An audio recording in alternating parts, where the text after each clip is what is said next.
wamuhle ebusuku makhe wamuhle sekumnyama wende njalo uboba muhle ngaso sonke isikhathi ngoba ngeke wathi utawubonwa ngubani uhlala uhlomile amen bantwana basekhaya ngoba angeke wathi tshela umakhelwane ngeke wathi amen bantwana basekhaya bengicela ngibingelela abafundisi abakhona incebo zikaThixo ngibingelele nabazalwane bethu lapha ku Facebook ngathi siyabakhohlwa amabunde siyababingelela nabo sibingelele bonke abasanda ukufika namhlanje bayaqala bamangele le ndoda emela lelijazi leligreen bani igama lami nguSibusiso ngwakamango ngingumntwana kaNkulunkulu ngamukela Jesu nguyena lo ngibekela embikwenu amen bantwana basekhaya ngicela nisifundele uLuke chapter 15 amen.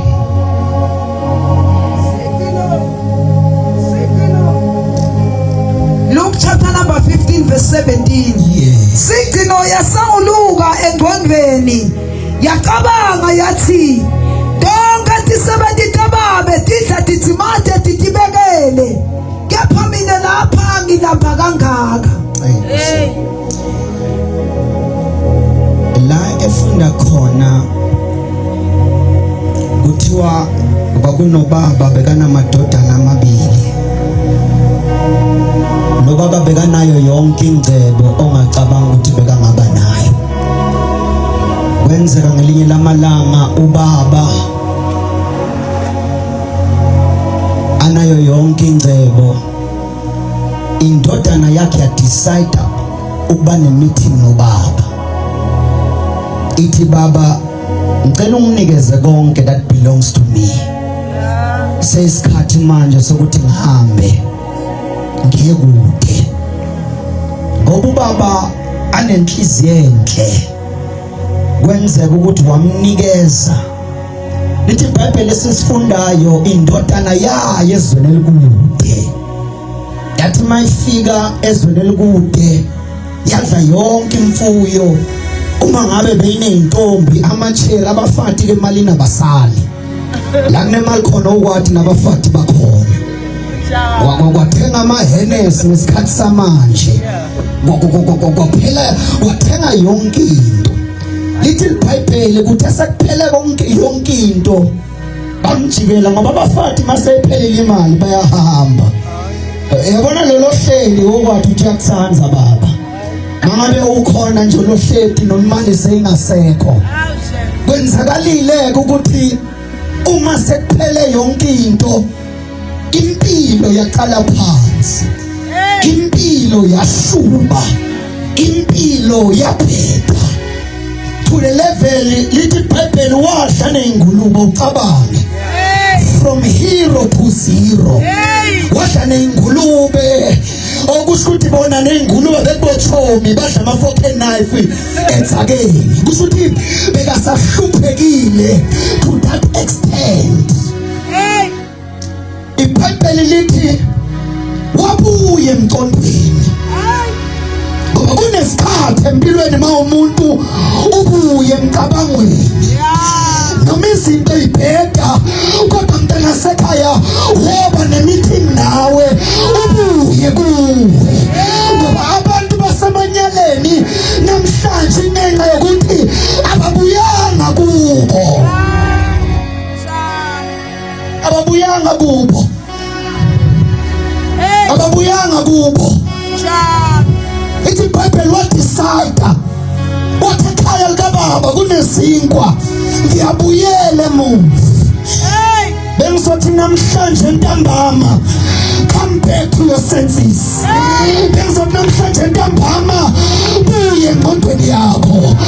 uJehova unemicabango emihle ngawe but inkinga yakho awucabangi. Ngiyazi abantu bakulahlile, abantu bakujikela bebeza ngoba unakho kodwa mntana sekhaya ngithi buya.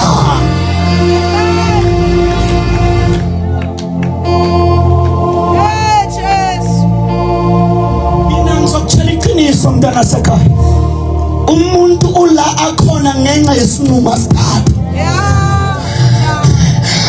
uhambe naJehova uthixo udinga abantu abazothatha isinqumo ngoba kunabantu abamkela Jesu kodwa isinqumo bangasithathi uthi Jesu bonke abamkela mina bazosondwa ngoba nami ngasondwa the moment uthatha isinqumo akekho lo takuthanza ngendaba yokuthi wamkele Jesu.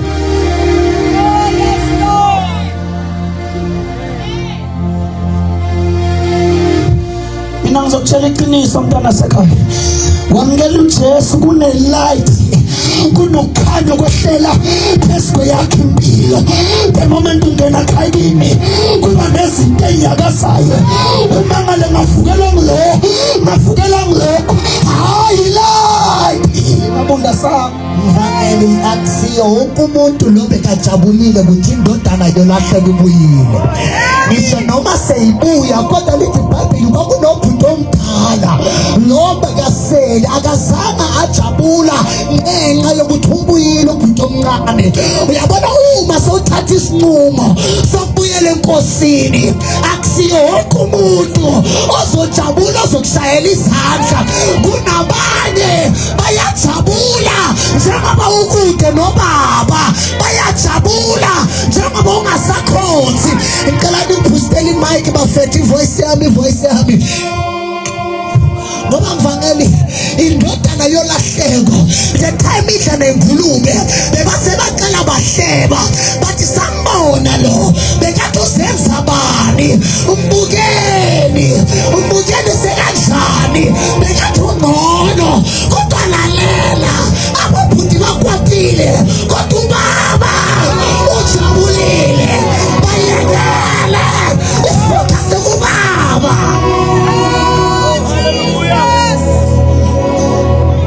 lithi iBhayibheli uma indodana isidecide tshela umakhala ngiyadecide lithi iBhayibheli mase idecide ukuthi ngiyobuyela kubaba into engichazayo naye lithi iBhayibheli wayibona ikude hayi seduzane ngoba simakade uyayazi impilo yakho kunezinto asaba ukumtshela zona kodwa uyayibona imicabango yakho ikude uyabona ukwenza kwakho kukude ngoba thina sijaja ngokwezenzo kodwa yena ujaja ngokwenhliziyo ngoba mvangeli sike sashumayela ngelinye ilanga sathi kunama resources and kunesource. Inkinga yabantu banekuthola amasource banekuthola ama resources basuka kwisource but as much as uthole ama resources awungasuki kusource. Indodana yolahleko yayinobaba and ubaba bekayisource yale mfuyo nale mali bekanayo iphutha lakhe wathatha ama resources wasuka kusource. Kunabanye benu nathola imisebenzi kanti uNkulunkulu isource yenu nasuka kuye sizothi buyela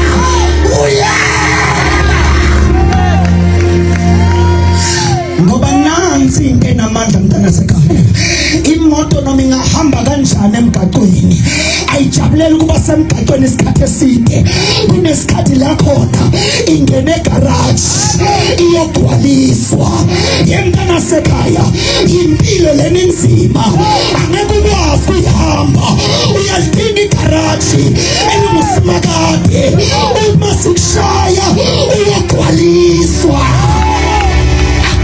ilwa noma isinoma kanjani ngokuba mvangeli ifoni uma seyigcwele ayilahlwa i-charge khona ongizwayo ifoni uma seyigcwele ayiddeleli i-charge ngoba iya-understanda lizofika isikhathi la ibhetri iphela khona uyayidinga i-charge noma sonemoto akashiwa lo nkulunkulu noma sonezindlu akashiwa lo nkulunkulu ngisho noma sonabantwana nomsebenzi akashiwa lo nkulunkulu. Abantu abalalayo embhedeni balala ngengubo mabuthi ingubo ibakhavara usuku bonke makumakhaza ibenze babe womfu beba nansi nasinto ekuchazayo ekuseni umuntu ngoba sekavukile akayilahli ingubo kodwa uyayigoqa ibeke esandini emntana sekhaya akashiywa simakade noma kubheka kukubi ugoqi umbeke eduzane nawe eyithi iBhayibheli emini bekaba insika yefu bantwana baka-Israyeli ebusuku aba insika yomlilo ayilahli ingubo ekuseni ayilahlo mfanele noma ungaba neyimoto engakanani akalahlwa simakade ngoba siyaphela imoto azathi ivi lakhe limile kuze kube naphakade ayilahli ingubo uma kubanda mfanele nayi into umuntu ayenzayo ushiya ingubo bese agqoke amajesi ahambe nawo. Ngakhumbula ukuthi uJesu wake washo something wathi anginishiyi nodwa kodwa nginishiya nomoya ongcwele. Okusho ukuthi ijesi liba umoya ongcwele. uJesu bekangakhona ukuba kuzo zonke indawo bekabe endaweni eyi-1 kodwa wathi nginishiya nomoya ongcwele. Sibhathiswe umoya ongcwele sihamba nje umoya ongcwele. Washiwa ingubo